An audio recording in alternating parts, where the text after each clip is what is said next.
And dami nagtatanong nito about sa mga capstone title or capstone idea.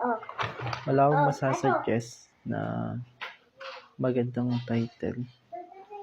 Pero ang magandang gawin nyo dyan is maghanap kayo ng magiging client nyo doon sa capstone. Then ask nyo sila kung anong mga problema yung na-encounter nila ngayon.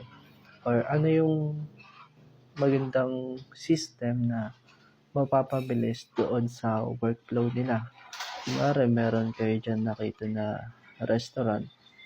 Then, kung puro manual pa sila, pwede nyo silang gawa ng ordering system.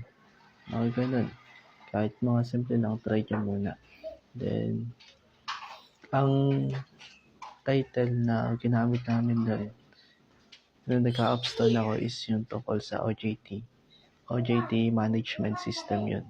So, ang ginagawa nun is, sine-check kung may available pa ba na slots, then yung attendance or yung attendance ng student is manonotify na yun doon kung saan nag-aaral yung student.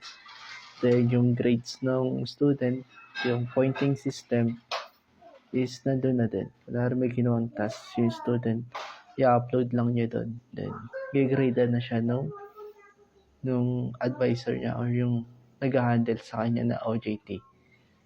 Yun lang.